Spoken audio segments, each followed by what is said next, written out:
Welcome to today's webinar on navigating the unstable terrain of the global economy, exploring proven strategies for stabilizing your O2C process. My name is Alex Roberts, and I'm part of the production team here at SSON Digital, and I'm delighted to be hosting this webinar today. For those of you joining us for the first time, I just wanted to highlight a few important tools in the console before we begin. At the bottom of your screen, you will see a series of icons. There is an attendee chat where you can pose your questions to the speakers, and we encourage you to do so. We also have some time reserved at the end of the session to take any questions, and if you have any technical difficulties during the session, you can also message me and my colleagues here, and we'll do our very best to come right back to you. It's not always easy presenting online, especially when you can't see the audience, so there's also a tab where you can give the speaker a thumbs up or smiley face if you agree with their point. And finally, there is a resources tab with some great additional resources from the speakers, sponsors, and the SSO network. And in this tab, you can also find details of the speaker for today and connect with him or her on LinkedIn.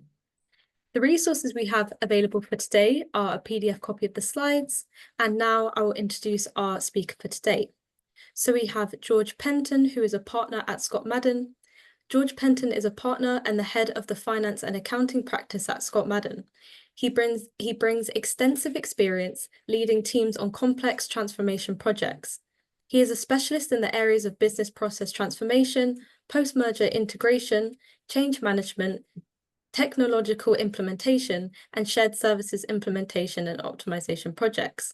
Additionally, George has significant experience as a practitioner, having led large finance and accounting, human resources, payroll, shared services, and IT and customer contact center operation teams for several large global organizations. And now over to you, George. Thank you very much, Alex. Very much appreciate that so much. So I guess I'll go ahead and get started, everybody. Good morning, and thank you for joining, or I guess it's afternoon. Good morning or good afternoon, and thank you for joining this session. Just a little bit more about myself, and I know Alex already just did this introduction, but I've been with Scott Madden for about 11 years. I am currently a partner, and I lead our finance and accounting practice for the firm. I've been in consulting for about 11 years, but prior to that, I had about a 20-year career in various capacities in accounting and finance and in leading several shared services organizations, for various large Fortune 500 companies. I'm part of Scott Madden's Atlanta office, but I live in North Central Florida in a small town called Ocala, which is known for being horse country. It's an equestrian area in North Central Florida. And so I'm happy to be with you all today, and hopefully you'll find this topic interesting. So a little bit about Scott Madden before we start. Scott Madden is a management consulting firm. We have been around for about 40 years, started in 1983, so this is our 42nd year. We started out largely as a company. It was two gentlemen, Peter Scott and Tom Madden, that started as energy industry consultants, and we were very much a niche consulting firm focused on the energy industry. But in the 90s, the firm broadened its scope and started doing more and more corporate and shared services work. That's when shared services really began to take off. And we started doing a lot of work for corporate functions and for shared services functions. And today, the firm is about 50-50. We still have a pretty robust energy practice, but we focus largely on corporate optimization and shared services consulting across all industries around the country. We are still a relatively small firm, but we are very specialized in the areas of finance and accounting and optimization or process optimization in various areas. To talk a little bit more about that, today our focus obviously is going to be around finance and accounting, but we also have a pretty significant practice in HR or human capital management, in information technology and supply chain, and in various other functions that generally go along with shared services operations. And so just a little bit more about our finance practice, what we do in finance. We work on the full spectrum of accounting processes from accounts payable, billing, credit, and collections. Today, our focus obviously will be order to cash, payroll operations, general accounting, and then, to a lesser degree, tax and treasury and other functions. And we do everything from process optimization, process improvement, helping, either design and build shared services organizations in finance. And more recently, we're doing quite a bit of work on the digital side, whether that be supporting technology implementations or digital transformation in the finance and accounting functions. And so, again, we've been around for quite a while, and we're happy to support our many, many customers in the finance and accounting area. So why are we here today? We're all in finance. We all see, the I'll call it rather tumultuous environment that we're operating in, a lot of uncertainty in the market. Companies are really being careful on where they're spending money. We're seeing more and more companies, we've been doing this a long time, and I think in the last 2 years, we have done more order to cash optimization work than I think we've seen in the previous 10 years. There's a lot of emphasis on really maximizing and optimizing those processes to make sure that companies are maximizing working capital. This slide, represents some research that we've recently done. There's various sources that went into this research, but overall, companies are seeing a worsening of their DSO. Companies are hanging on to their money a little longer. They're seeing increases in inventory. They're seeing decreases in their payables outstanding. And overall, their cash conversion cycles are increasing. And so companies are having to manage their cash much more closely. And that more typically translates to really optimizing their accounts payable processes on cash out, and then optimizing their receivables processes on cash in. And so really companies are being a lot more diligent in trying to figure out how to make sure that they are operating as efficiently as possible in those functions, to make those processes a little bit of, economy proof, if you will. And so it's a challenge because, depending on the industry, there's only certain levers you can pull for making things better. So I wanted to spend a little bit of time talking about some areas where we've recently seen a lot of emphasis from clients, and where we think there's opportunity. And so, to further that a little bit more, let's talk about some of the areas. So, why order to cash matters today. There's a lot of volatility and uncertainty in the market, a lot of questions or uncertainty about, the tariffs. Are they going to remain? Are they going to go away? How long will they last? Interest rates continue to be a question. So in the economy today, there's just a lot of market disruption, a lot of regulatory changes, a lot of moving parts that we all have to keep track of. Order to cash is pretty critical to the cash conversion process. If you have weak order to cash processes, you're probably seeing a large amount of delayed receivables or delayed payments. You're probably seeing, a higher percentage of write-offs. And so the more you can streamline those operations and improve those operations, the more economy proof that you're going to make your operations, and hopefully, improve your operations also with your customers. And so you want to be able to manage all this change, but still remain stable and resilient. And a lot of the ways you do that is by really strengthening these order cash processes. So today we're going to talk about 3 levers. First, around strengthening your policies in the near term. That's something that you can achieve pretty quickly, and pretty easily, hopefully.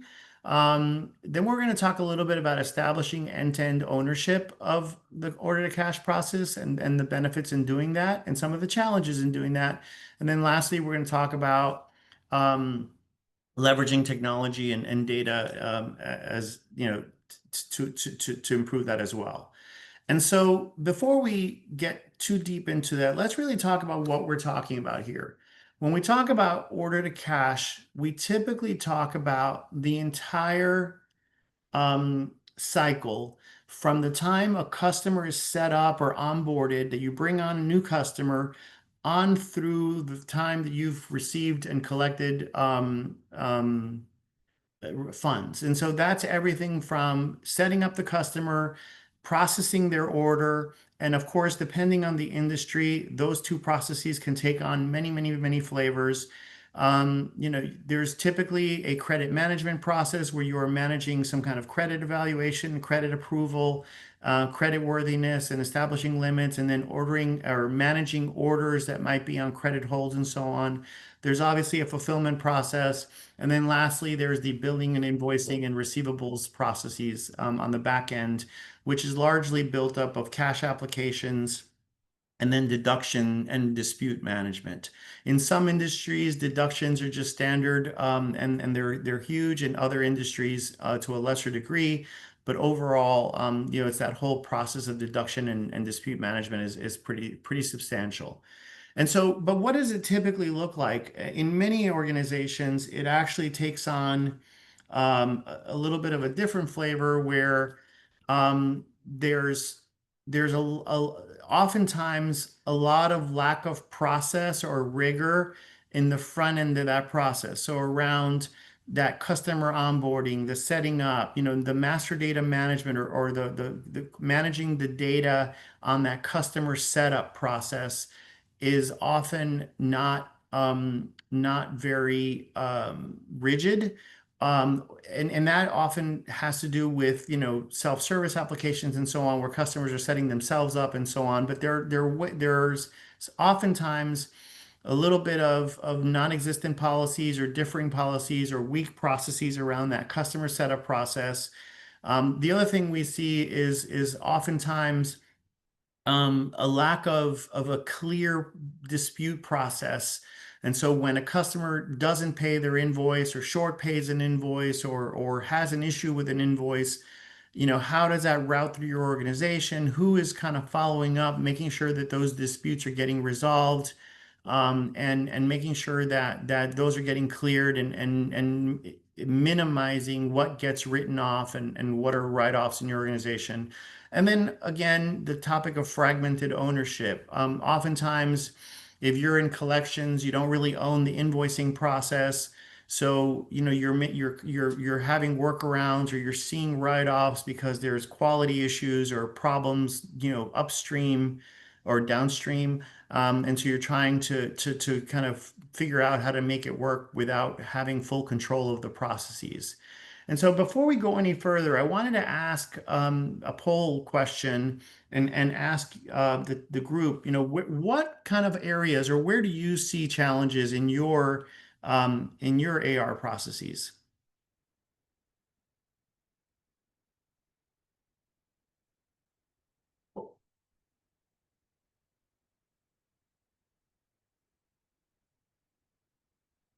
Okay.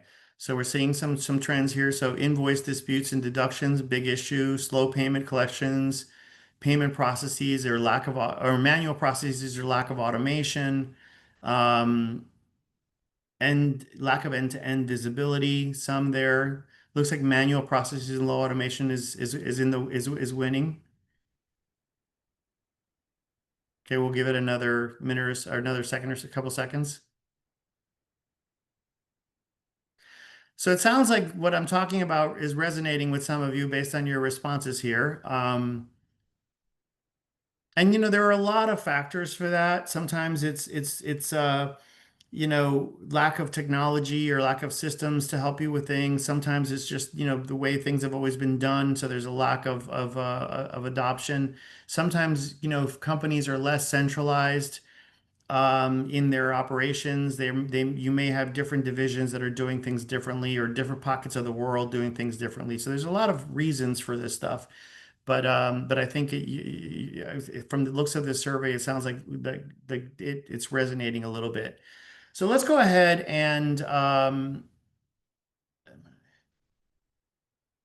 move on here and talk about the first topic, which is how you can go about strengthening some of your policies and ultimately, again, the ultimate goal is to improve your collections process, right? How do I get cash in the door more efficiently the least amount of dispute and the least amount of of delay.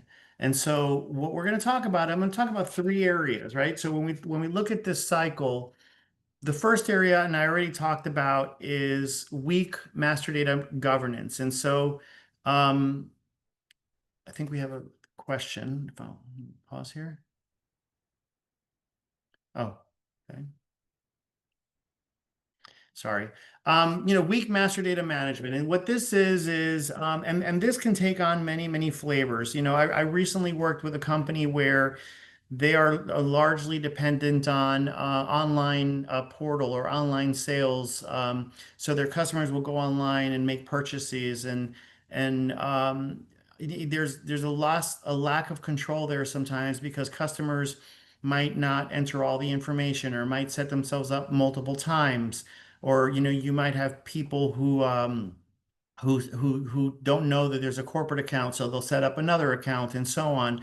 But then other times, there's just a sales force or a sales team that's just putting in the minimum amount of information. So there's a lot of reasons why the customer setup process is weak. But I cannot stress enough the importance of putting process around your customer setup. If your customer is not set up correctly, in terms of what their payment terms are, in terms of where to send the bill, or or the payments, and all of those other details, you're gonna have problems when you start to invoice your customers and collect. And then oftentimes those don't come out or rear their ugly head until 30, 60, 90 days out, when customers don't receive invoices or whatever. And so the best you can do to set up process around um, your master data management or your customer setup processes, the more effective you're going to be. In my example earlier, the company where the customers are setting themselves up, we went as far as, it was the number of errors were so large that we actually had a team.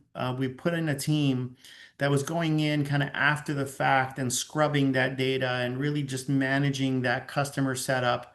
Oftentimes, unfortunately, because the customers were doing it online, it was kind of an after the fact thing, but it was still a quality control step that we put in place to help this customer be efficient, and it made significant improvements to their overall ability to collect and an ability to get invoices out the door.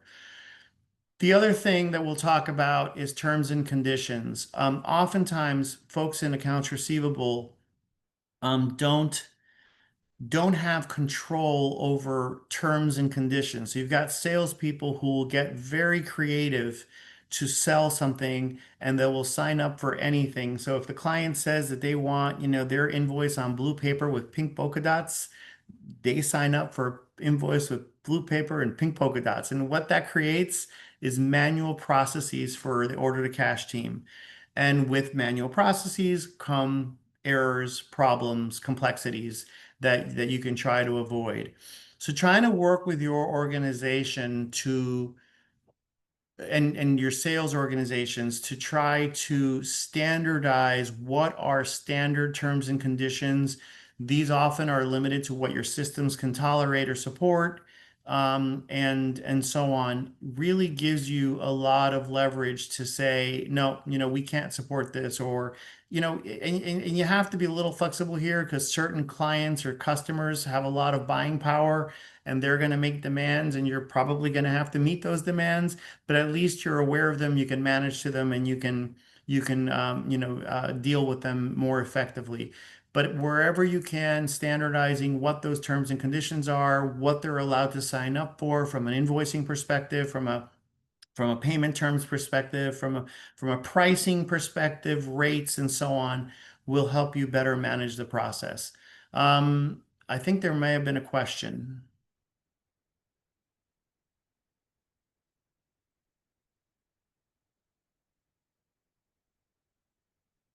No, sorry, I was mistaken. I thought I saw somebody raise their hand. Okay. The third topic I'll talk about is what I mentioned it briefly earlier is the unclear dispute ownership.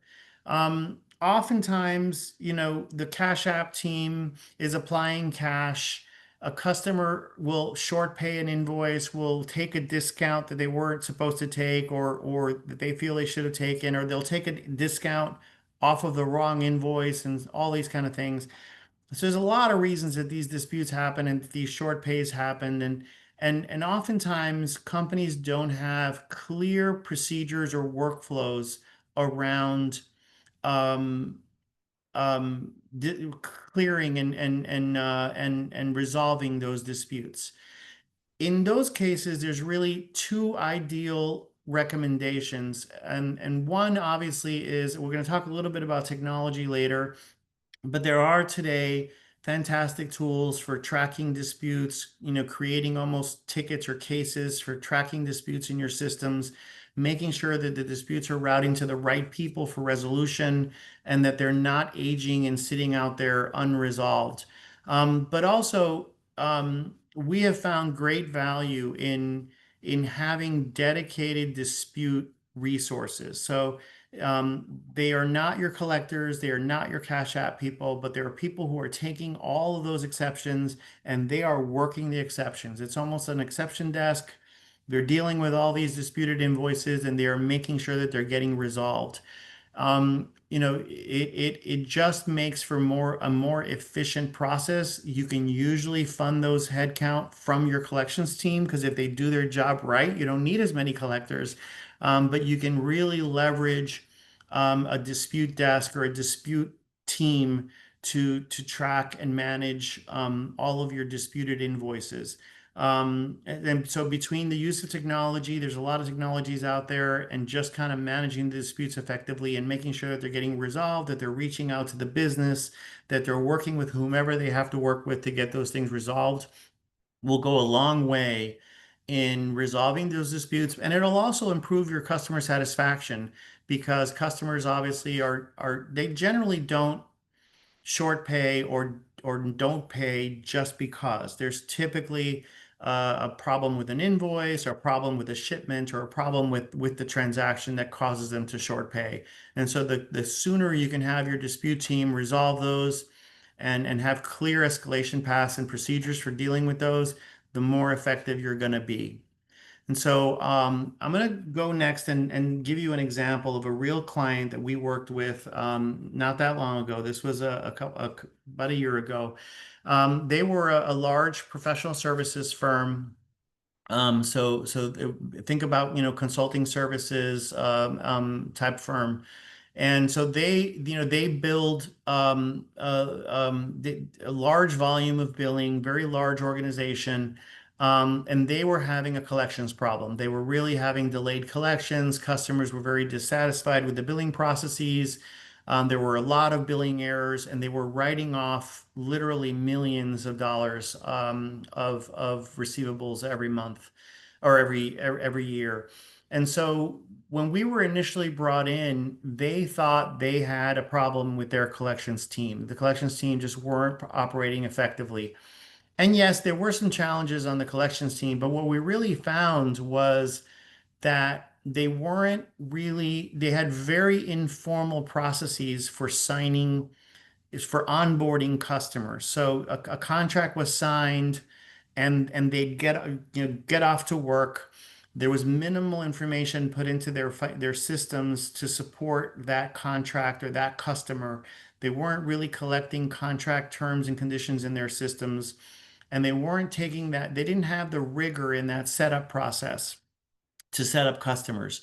So what was happening was downstream at the very, very beginning of the process, downstream, the first bill went out. It might have been a customer that wanted e-billing. They weren't set up for e-billing, or they wanted paper invoices, or there were certain terms and conditions that were in there about what could be billed or what couldn't be billed or whatever that were in the contract that were never properly reflected in their systems.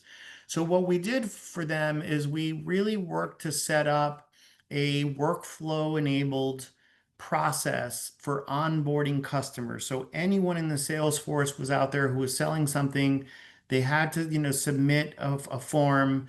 There was a process. It delayed upfront that setup process a little bit, but it ensured quality coming in to that process. And it really allowed for them to drastically improve their billing accuracy, getting bills out the door in a more timely fashion, and ultimately improved their ability to collect and reduce their the write-offs and the unpaid invoices that they were dealing with. So it really improved the process. It was seen initially as a little bit of an administrative burden for the sales to people, which was not popular.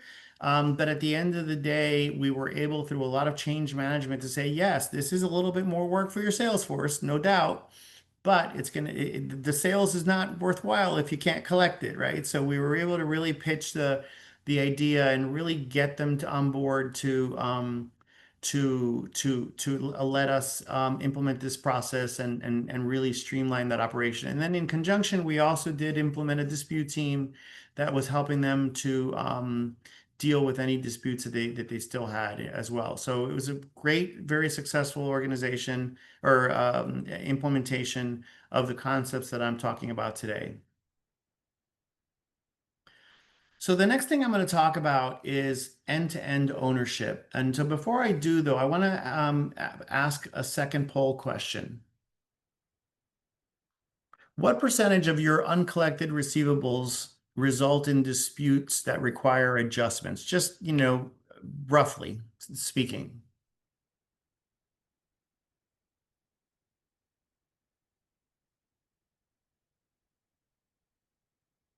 Okay.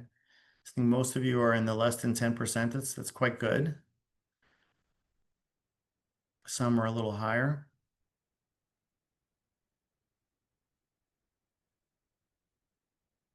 Okay. I think we have. We'll wait to give it another few seconds.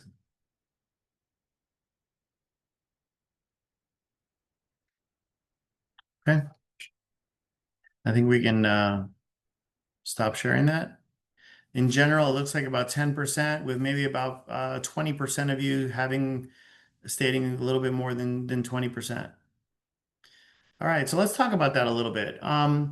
You know, today, we recently did a survey. This is a APQC order to cash best practices survey, and we asked clients, where were they focused on improving their order to cash processes. And so you'll see, here, most of them said that they were looking to improve the overall end-to-end process and streamline their processes, and really try to improve their work effort. And that took what some of the key drivers that they saw is improving the governance, improving the cross-functional collaboration. And we talk, and that, that involves a lot of that dispute process requires cross-functional collaboration with other teams, and shortening their cash cycle. So overall, this topic resonates with companies. And so what do we see as the common challenges? Um, yes, we already talked about customer onboarding. Oftentimes, customer onboarding is outside of finance.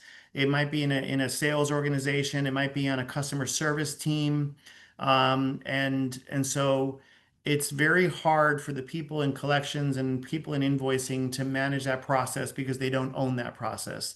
It's often in operations and very hard to manage. As I mentioned earlier, your sales processes also, your customer agreements, order to cash is not involved. They're signed up for things that the systems can't support, turns into a lot of disparate and manual processes for you. Disparate billing practices. Oftentimes, there's great difference in processes between business units or regions or countries or segments of business.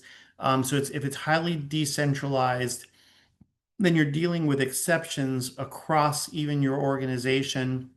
Sometimes that's technology driven if you're running on different systems, but more often than not, that's really process driven. It's always been done that way. And so, finding ways to standardize those processes a little bit, and create consistency in your processes is really important. And another one that happens very frequently, and depending on your industry, is oftentimes there's this culture where the sales force wants the invoice to be delivered directly from them. So you have a billing team creating invoices, they're sending them back to the sales teams or the operations teams, and then you're ultimately losing track of when that bill ultimately got delivered to the client. And so many times you start aging your receivables, but the bills have never actually gone to the clients to begin with because they're stuck in someone's email inbox and not really delivered or not approved or not released to the client. And so anything you can do to work with your organizations to bring in these processes, to standardize these processes, to really have the invoices generated and delivered from your billing organization, and really change the culture of these organizations is going to help improve your order to cash operations. And one of the most effective ways to do that is to own the entire process. Oftentimes, if you are a receivables manager or a billing manager or a director, you don't have the ability to control and change and influence some of the things that I've talked about. And so um, you're kind of stuck. You're creating workaround processes, or you're doing workarounds to try to manage it as best you can. And so the most that we promote, or the most that you can promote, the idea of end-to-end ownership, where a single leader, a single organization owns everything from the initial setup of the customer on through the order, the credit management process, and on through the billing and collections processes. The more control you're going to have to be able to effectively manage this process. It's going to eliminate the functional silos that are created with sales and customer service and finance. It's going to reduce your errors and delays. It's going to really let you get to root cause. Why am I having write-offs? Why am I having billing errors? You now can only identify the root cause, but you can actually address it and fix it and make it go away. And so it creates clear accountability for resolution, and it also minimizes the handoffs and the rework and the the follow-ups with teams outside of your organization. And so we have found it to be a very, very effective model for managing cash flow or cash in this process. But I'm not naive to the fact that this can sometimes be a hard sell because your order processes might be embedded in customer service. They might be on a help desk somewhere, or you have a sales force that is very powerful, or and they control those processes. And so oftentimes we work with clients to kind of create a path to that. And what we talk about is you can start with, if culturally it's a hard sell to get to end, you can start with what's called a process council. And what you do is you can build a process council to have representation from all of those organizations that touch this process. You have your sales team, your customer service teams, your finance teams, your delivery teams, your fulfillment teams, and you create a process council and you start having regular interaction. What are the root causes? What are the problems? How do I manage it? You manage it almost as a continuous improvement process with a process council to try to work through those issues and manage those things, and start to kind of get resolution. Usually, when those councils come together and start to identify problems, usually you're able at some point to establish a single process owner for the process. So someone who's going to kind of mandate what are standard policies and processes, what are acceptable practices within the organization. And you can get to the second step, which is really then identifying a process owner for your order to cash process. And then usually then that'll let you then create the justification or the cause for creating a high performing end-to-end order to cash process. You restructure the organization, you bring those in. You have to have some service levels and commitments to your sales teams and your operations teams to manage that order process effectively, and not jeopardize sales. But it's very attainable and doable, and they're usually highly successful when they have that end-to-end process ownership in the organization. And so, this is it conceptually, culturally, there's a lot of fiefdoms out there where everyone's kind of protecting their turf and they can't give up ownership, but there is a process and there is a way. If you can get to that end-to-end ownership of your order to cash process, it will really allow you to justify um, and improve your cash collections cycles. And it's also pretty easy to create a business case for this because you have lots of data at your disposal as far as what was written off, why things were written off, and how things happen. So wherever you can leverage that data to build a case for this, you can create a case for this, and it'll be very effective. So the third topic I'm going to talk about is really technology. A third poll question for the group on technology. How does your organization keep track of customer interactions or correspondence related to collections?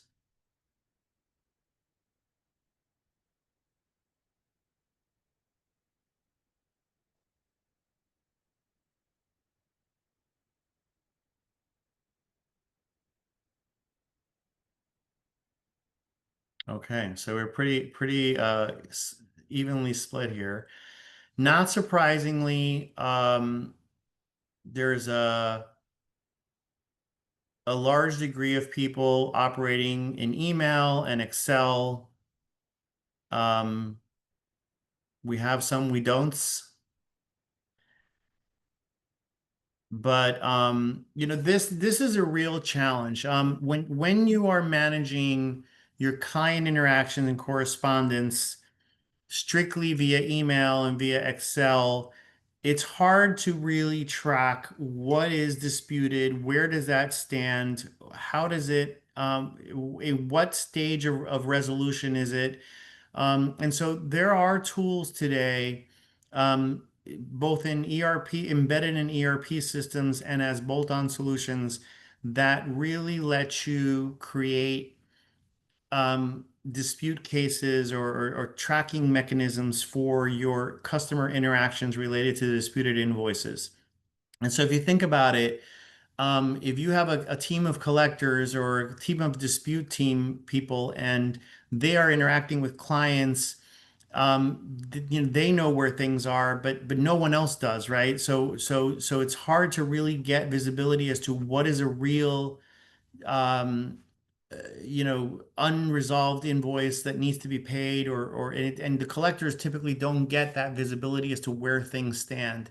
And so, leveraging technology to track disputes and client correspond or customer interaction and correspondence is so important to this process to be able to really leverage technology and really be able to have other people continue and pick up and work with things like this is just so important. And so just a couple of things to think about.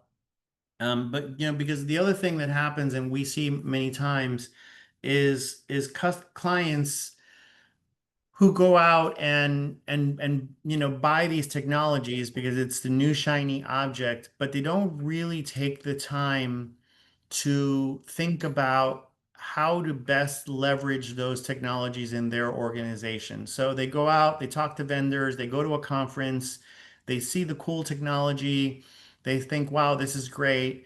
But if you are coming from a place where you have disparate processes or lack of processes, or you're supporting 10 different processes, it's very hard for you to successfully implement that solution effectively. And so what we highly recommend to our clients is that they take the time before they invest in technology to really understand what is the challenge that they're solving for, and what is the magnitude of that in your organization throughout your different divisions. How is it done in the various places? Kind of take a good inventory of your current state. Where is it? Where are you spending this time? Where are your processes manual? Why are they manual? And really understanding your current state. And then also really assessing your organization's readiness for change, right? I've talked about a lot of concepts that are hard sells in some organizations. So, centralizing order management and so on. And so, I don't take lightly that some of this requires a lot of change management. So before you go and buy technology and not able to leverage it, really assess, how are you going to use it? How am I going to implement this change in my organization most effectively? And then really ensuring that you have the buy-in from your leadership, top down, to enforce the change and the governance required to really, really leverage this transformation to make this new technology transformational in your organization. And so it's really the only way to really leverage. And there's so many cases of clients that have invested in technology and they buy the tool and then they don't fully leverage it or benefit from the implementation because you don't have everyone on board or you didn't properly you tried to solve for all the various scenarios instead of harmonizing and so on. And so that I can't speak enough of is really, technology's there. It's great. You should really leverage it. It's the way to go, obviously. But make sure you understand where you're coming from, what your current state is, what you're solving for. Your technology vendor will show up, and Scott Madden is technology agnostic. We don't work with any particular technology. We work with all of them.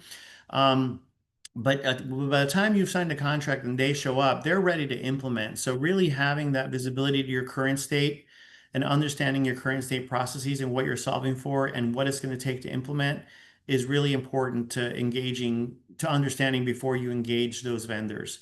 And then the next question that we often get from customers is, should I implement an ERP solution? Some of you said you have ERP solutions. Some of you mentioned best of breed technologies.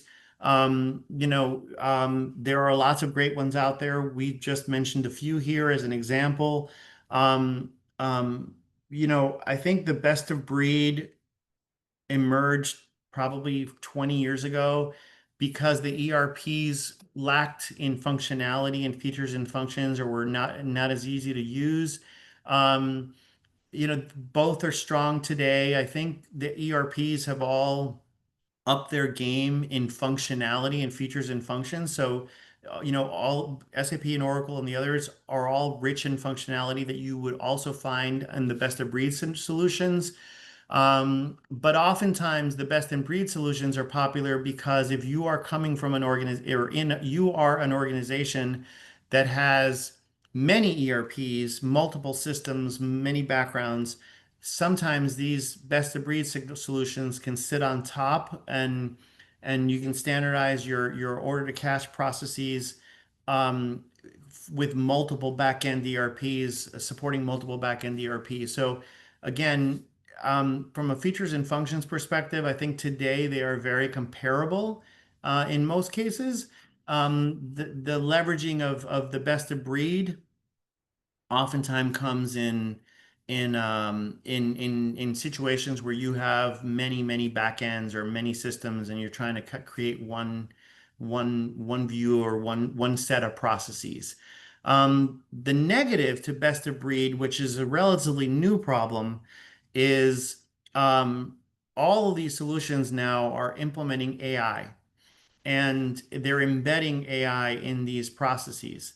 And your ERPs, because you have all functions in the ERP, you can, the systems are learning, using AI to learn and improve downstream or upstream processes pretty effectively. Where if you are best of breed, it will improve that process, but won't necessarily learn to improve upstream or downstream processes, right? Because it's a bolt-on. And so that's the one negative that has just recently emerged with the advent of AI. But again, both rich in functionality. It really depends on what works best for you and what you want to do with from a technology stack perspective. Um, um, and there's multiple ways to get there.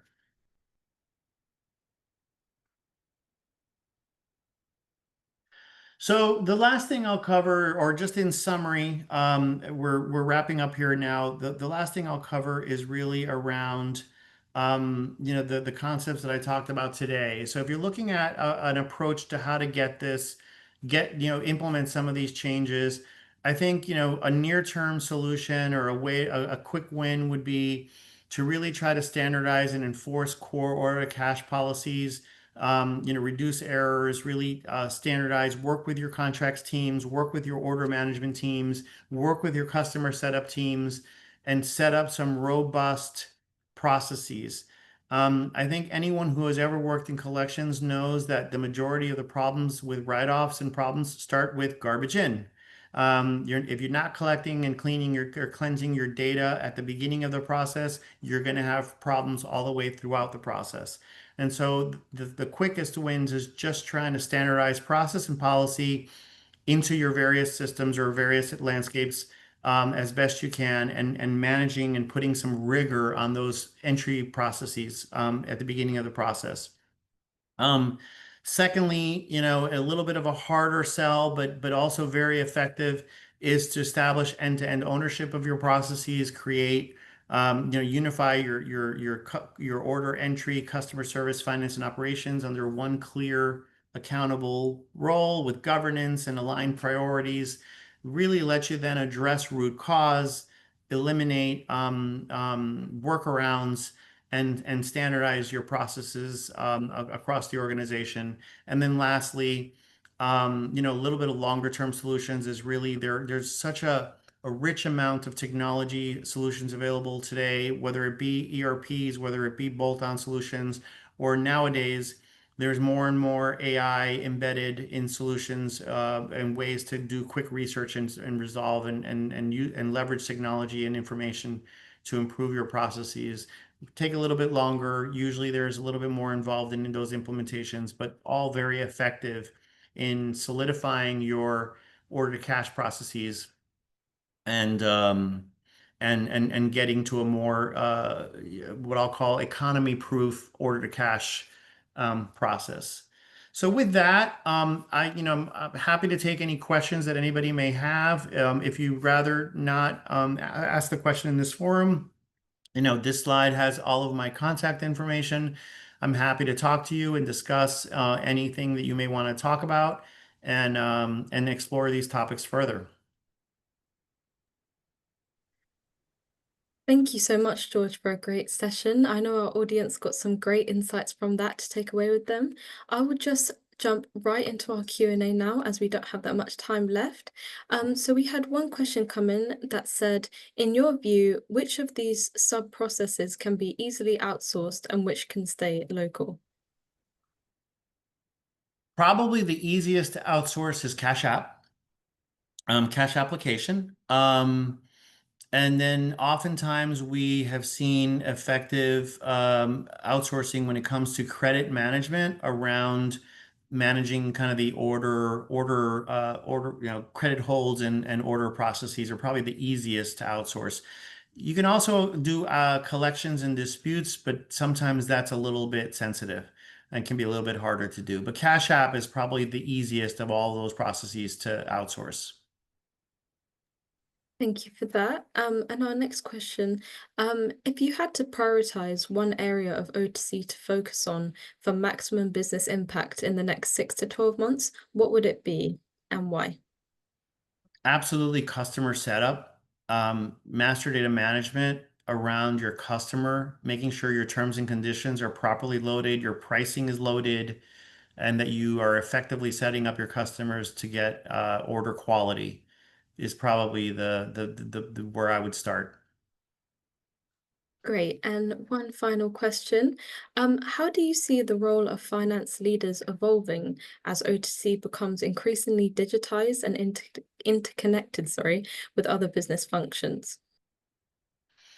Well, I think what's happening is transactions a lot of these transactions are becoming more and more automated. And so hopefully we'll spend less time um, processing transactions and more time, looking at root cause and figuring out how to minimize the exceptions in an organization. Oftentimes we're just dealing with exceptions and we don't have time to really be more of a proactive business partner.